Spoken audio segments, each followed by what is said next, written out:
Rich dad series की हर किताब अपने आप में ही बहुत ही इंपॉर्टेंट है उन लोगों के लिए जो अमीर बनना चाहते हैं और फाइनेंशियल एजुकेशन लेना चाहते हैं। आज हम बात करेंगे रॉबर्ट कियोसाकी की एक और अमेजिंग बुक जिसका नाम है rich dad's guide to investing. यह रिच डैड सीरीज की तीसरी किताब है। पहली किताब थी रिच डैड पुअर डैड और दूसरी किताब थी कैश फ्लो क्वाड्रेंट। इन दोनों बुक्स पर मैं ऑलरेडी वीडियो बना चुका हूँ, आप डिस्क्रिप्शन से जाकर उन दोनों बुक्स का वीडियो देख सकते हैं। आज के वीडियो में हम गाइड टू इन्वेस्टिंग से कुछ ऐसे लेसन सीखेंगे जो हर इंसान को अपनी लाइफ में सीखने चाहिए जिससे वो अच्छे फाइनेंशियल डिसीजन ले सके। रॉबर्ट कियोसाकी बताते हैं जब वो 12 साल के थे तो वो एक दिन बीच पर अपने रिच डैड के साथ वॉक कर रहे थे। रिच डैड उनके दोस्त माइक के डैड थे और रॉबर्ट उन्हें रिच डैड के नाम से पुकारते थे। तब रिच डैड ने उन्हें एक बड़ा सा आलीशान बंगला दिखाया और उन्होंने रॉबर्ट से बोला कि उन्होंने ये बंगला खरीद लिया है। रॉबर्ट ये बात सुनकर बहुत ही हैरान रह गए क्योंकि उन दिनों रिच डैड इतने अमीर नहीं थे और उनकी इनकम रॉबर्ट के पुअर डैड जो रॉबर्ट के असली पिता थे उनसे भी काफी कम थी। तो रॉबर्ट ये सोचकर हैरान थे कि इतना महंगी प्रॉपर्टी उनके रिच डैड ने कैसे खरीद ली। तब रॉबर्ट ने उनके रिच डैड से कहा कि आप ये बंगला कैसे खरीद सकते हो, आपके पास तो इतने पैसे ही नहीं है। तब रिच डैड ने कहा कि मैं ये बंगला नहीं खरीद सकता बट मेरा बिजनेस खरीद सकता है। और यहीं आता है हमारा पहला lesson, increase your expenses and decrease your income. अब आपको सुनने में ये अजीब लग रहा होगा कि रिच डैड ये क्या बोल रहे हैं। सब लोग तो बोलते हैं कि हमें अपने खर्चे कम करने चाहिए और अपनी इनकम को बढ़ाना चाहिए, बट रिच डैड इसका अपोजिट क्यों बोल रहे हैं। रॉबर्ट बताते हैं कि जब वो छोटे थे तो अपने रिच डैड के लिए काम करते थे, तब उन्हें हर घंटे के लिए 10 सेंट्स मिला करते थे। तो एक दिन रॉबर्ट अपने रिच डैड के पास अपनी सैलरी बढ़ाने को गए। तब उनके रिच डैड ने उनकी सैलरी बढ़ाना तो दूर, जो उन्हें 10 सेंट्स मिलते थे वो भी देना बंद कर दिया। इस पर रॉबर्ट बहुत ही नाराज हुए। तब रिच डैड ने रॉबर्ट को बोला कि लोगों को सैलरी देना उन्हें एम्प्लॉय की तरह सोचने पर मजबूर करना है। वह रॉबर्ट को बोलते हैं कि अगर मैं तुम्हारी सैलरी बढ़ा दूंगा तो तुम्हें इसकी आदत पड़ जाएगी और तुम बस एक एम्प्लॉय की तरह सोचने लग जाओगे और हमेशा रेट रेस में ही फंसे रहोगे। रॉबर्ट के रिच डैड रॉबर्ट को बोलते हैं कि हर एम्प्लॉय एक जैसा ही सोचते हैं कि उन्हें ज्यादा से ज्यादा सैलरी मिले जिससे कि उनकी इनकम बढ़ सके और वह अपने एक्सपेंसेस कम से कम करें जिससे कि वह ज्यादा से ज्यादा पैसा सेव कर सके। बट रिच डैड रॉबर्ट को इसका अपोजिट करने को बोलते हैं। वो बोलते हैं कि अगर आप अपना बिजनेस करते हो तो आपको अपने बिजनेस से कम सैलरी विड्रॉ करनी चाहिए। ऐसा क्यों? ऐसा इसलिए क्योंकि अगर आप ज्यादा पैसा अपनी सैलरी के रूप में लोगे तो आपको उस पैसे पर टैक्स पे करना पड़ेगा। इसलिए मैक्सिमम लोग जो जॉब करते हैं तो उनकी सैलरी का एक काफी बड़ा हिस्सा तो टैक्स में ही चला जाता है और बचे कुछ पैसे वो ऐसी जगह पर रख देते हैं जिससे उन्हें अच्छा खासा रिटर्न भी नहीं मिल पाता है। इसलिए जितने भी बड़े बड़े बिजनेसमैन है वो अपनी सैलरी के रूप में कम से कम पैसा लेना पसंद करते हैं। यहाँ तक कि मार्क जकरबर्ग और इलोन मस्क भी अपनी कंपनी से ऑलमोस्ट 0 सैलरी ही लेते हैं जिससे कि उन्हें उस पर टैक्स देना ना पड़े। और अमीर लोग अपने बिजनेस के एक्सपेंसेस बढ़ाते जाते हैं और अपने बिजनेस को बढ़ाने के लिए वो पैसों को री इन्वेस्ट करते हैं जिससे उनकी वेल्थ और भी बढ़ती रहती है और इसी से इन कंपनीज के शेयर के प्राइस भी बढ़ते जाते हैं क्योंकि ये सारा पैसा री इन्वेस्ट करते हैं। एक और इंटरेस्टिंग चीज रॉबर्ट इस बुक में बताते हैं कि हमें पैसे सही जगह पर इन्वेस्ट करने हैं। एक्सपेंसेस बढ़ाने का मतलब ये नहीं कि वेकेशन घूमने चले जाओ या फिर महंगी कार ले लो। अपने शौक के लिए पैसों को खर्च नहीं करना है, हमें सही जगह पर इन्वेस्ट करना है। जैसे अपनी नॉलेज को बढ़ाने के लिए बुक्स खरीदो या फिर कोई कोर्स ले लो या अच्छे एम्प्लॉय को हायर करो जो आपका काम अच्छे से कर सके ताकि आपको और भी ज्यादा टाइम मिल सके अपने बिजनेस को ग्रो करने का।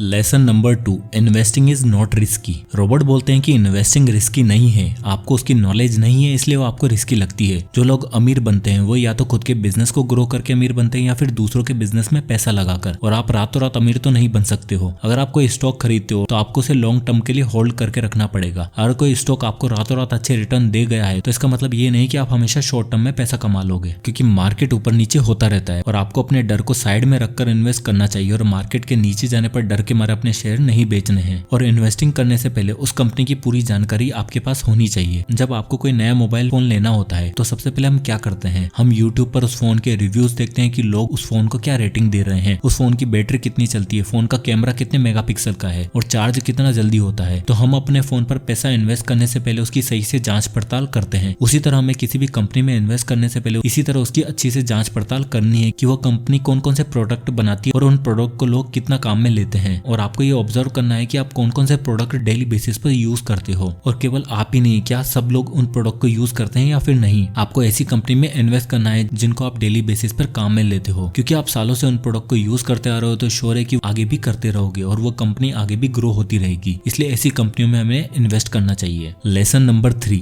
Acquire the education. रॉबर्ट के हिसाब से अगर आपको अमीर बनना है और अमीर बने रहना है तो हमें एजुकेशन पर ध्यान देना होगा। यहाँ पर रॉबर्ट फॉर्मल एजुकेशन या फिर स्कूल की एजुकेशन की बात नहीं कर रहे हैं। रॉबर्ट हमें फाइनेंशियल एजुकेशन को बढ़ाने की बात कर रहे हैं क्योंकि रॉबर्ट के हिसाब से आप सैलरी से तो अमीर नहीं बन सकते हो और ना ही ज्यादा पैसा कमा सकते हो। बट गलती से किसी को ज्यादा पैसा मिल जाए, जैसे किसी इंसान की लॉटरी लग जाए और वो रातों रात अमीर बन जाए, बट अगर उसका फाइनेंशियल IQ अच्छा नहीं है तो कुछ ही सालों में वापस से कंगाल हो जाएगा, क्योंकि वो अपनी पुरानी हैबिट से नया पैसा हैंडल कर रहा होगा, तो वो अपनी पुरानी आदतों के कारण ही वापस से कंगाल हो जाएगा। और मैक्सिमम लॉटरी विनर की यही कहानी है। इसलिए रॉबर्ट हमें अपनी फाइनेंशियल एजुकेशन को बढ़ाने की सलाह देते हैं। उसके लिए वो हमें बुक्स पढ़ने के या फिर अमीर लोगों से सीखने को बोलते हैं कि किस तरह वो सक्सेसफुल और अमीर बने हैं, और साथ ही साथ खुद पर इन्वेस्ट करने को भी बोलते हैं। हमें खुद की नॉलेज को बढ़ाने पर पैसा खर्च करना है, क्योंकि वही हमारा सबसे बड़ा इन्वेस्टमेंट होता है। Lesson number 4, start today. बहुत से लोगों को यह गलतफहमी है कि उन्हें अगर कोई बिजनेस करना है तो उन्हें अपनी जॉब को छोड़ना ही पड़ेगा। बट अगर आप ऐसा करते हो तो आप सर्वाइव कैसे करोगे? इसलिए रॉबर्ट हमें सजेस्ट करते हैं कि आपको अपनी जॉब कंटिन्यू रखनी है और अपनी बाकी की सारी एनर्जी और बचा हुआ टाइम अपने बिजनेस पर लगाना है, लर्न करना है, गलतियां करनी है, उन गलतियों से सीखकर और ग्रो करना है। रिच डैड बोलते हैं कि आपको अपने बिजनेस को चलाने के लिए 50% राइट होने की जरूरत नहीं है। आपको अपनी लाइफ में बस एक बार सही होना है और आप अमीर बन जाओगे और अपने लिए एक सक्सेसफुल बिजनेस खड़ा कर लोगे। रिच डैड के अनुसार एक मिलेनियर सक्सेसफुल होने से पहले 3 बार फेल होता है और एक एवरेज पर्सन एक बार भी फेल नहीं होता है। क्यों? क्योंकि वो कभी ट्राई नहीं करता है। इसलिए दुनिया के 10% लोग पूरे वर्ल्ड की 90% पैसे को कंट्रोल करते हैं, क्योंकि बाकी के लोग फेल होने के डर से ट्राई ही नहीं करते हैं। इसलिए रॉबर्ट हमें बोलते हैं कि एक दिन हम स्टार्ट करेंगे, हमेशा ये बोलने से अच्छा है कि आज ही स्टार्ट करो, क्योंकि वो एक दिन कभी नहीं आने वाला है। तो दोस्तों, ये थे 4 अमेजिंग लेसन इस बुक से। और अगर इस पूरे वीडियो को समराइज किया जाए तो सबसे पहले हमने वीडियो में देखा कि रिच डैड जो रॉबर्ट कियोसाकी के दोस्त के डैड हैं, जिन्हें रॉबर्ट रिच डैड के नाम से पुकारते हैं, और रॉबर्ट को इन्वेस्टिंग और बिजनेस से रिलेटेड कुछ इंपॉर्टेंट लेसन बताते हैं। वो रॉबर्ट को सलाह देते हैं कि उन्हें एक एम्प्लॉय की तरह नहीं, जबकि एक बिजनेसमैन की तरह सोचना है। उन्हें सैलरी के जाल में नहीं फंसना है, नहीं तो जिंदगी भर वो रेट रेस में ही फंसे रहेंगे। रिच डैड रॉबर्ट को बोलते हैं कि अगर वो बिजनेस से अच्छा खासा पैसा कमाना चाहते हैं तो उन्हें अपने एक्सपेंसेस को बढ़ाना और इनकम को घटाना होगा। मतलब कि उन्हें सैलरी के रूप में जितना कम से कम हो सके उतनी सैलरी अपने बिजनेस से लेनी है, नहीं तो उन्हें उस सैलरी पर टैक्स देना पड़ेगा। और अपने बिजनेस से जो भी प्रॉफिट हुआ है उसी से अपने सारे एक्सपेंसेस करने हैं, जिससे कि वो टैक्स सेविंग कर सके, जो कि एक तरह की इनकम ही होगी उनके लिए। और दुनिया के बड़े बड़े बिजनेसमैन इसी कॉन्सेप्ट का इस्तेमाल करके अमीर बनते हैं और हमेशा के लिए अमीर बने रहते हैं। फिर रॉबर्ट इस बुक में हमें बताते हैं कि कुछ लोगों को इन्वेस्टिंग रिस्की लगती है, क्योंकि उन्होंने इन्वेस्टिंग की नॉलेज ही नहीं है। रॉबर्ट बोलते हैं कि आप जिस कंपनी में इन्वेस्ट करना चाहते हो तो उसे ऐसे ट्रीट करो जैसे कि आप एक नया मोबाइल और गाड़ी खरीदने से पहले करते हो। उसकी सारी जांच पड़ताल कर लो। जिस तरह मोबाइल खरीदने से पहले उसके सारे फीचर के बारे में जान लेते हैं, उसी तरह कंपनी के बारे में सारी चीजें जान लो। जब आप कंपनी के बारे में सही से नॉलेज ले लोगे तो वो इन्वेस्टमेंट आपको रिस्की नहीं लगेगा, क्योंकि आपने उसमें सोच समझकर पैसा इन्वेस्ट किया है। उसके बाद रॉबर्ट हमें अपनी फाइनेंशियल एजुकेशन को इम्प्रूव करने की बात करते हैं। रॉबर्ट का कहना है कि कोई भी इंसान अमीर तभी बन सकता है जब उसे अच्छी फाइनेंशियल एजुकेशन हो। उसे पैसों को सही से मैनेज करना और इन्वेस्ट करना आना चाहिए, क्योंकि अगर किसी को रातों रात लॉटरी लग भी जाती है तो वो कुछ दिनों के लिए अमीर तो बने रह सकता है, बट उसे पैसों को सही से मैनेज करने की नॉलेज और आदत नहीं है, तो वो जल्दी से जल्दी सारे पैसे गवाकर वापस रोड पर आ जाएगा। इसलिए हमें हमारा फाइनेंशियल IQ बढ़ाना होगा। लास्ट पॉइंट में रॉबर्ट ने बोला है कि हमें जल्दी से जल्दी हो सके पैसे इन्वेस्ट करना है और कोई नया बिजनेस बिल्ड करने पर ध्यान देना है। हो सकता है कि आपकी मजबूरी हो जिसके कारण आपको कोई जॉब करनी पड़ रही हो, तो आपको जॉब के साथ एक्स्ट्रा टाइम निकालकर अपने बिजनेस को ग्रो करने पर ध्यान देना होगा, तभी आप जल्दी से जल्दी अमीर बन पाओगे। सो दोस्तों, ये थे कुछ इंपॉर्टेंट लेसन रॉबर्ट कियोसाकी की amazing book guide to investing से। सो आई होप कि वीडियो आपको पसंद आया होगा, तो इसे लाइक करें और ज्यादा से ज्यादा लोगों तक शेयर करें। और अगर आप इसी तरह के और भी वीडियोस देखना चाहते हैं तो हमारे चैनल को सब्सक्राइब करना ना भूलें। और अगर आप किसी भी टॉपिक या बुक पर वीडियो चाहते हैं तो हमें कमेंट बॉक्स में कमेंट करके जरूर बताइएगा। मैं उस पर वीडियो बनाने की पूरी कोशिश करूंगा। तो मिलते हैं नेक्स्ट वीडियो में, तब तक के लिए जय हिंद।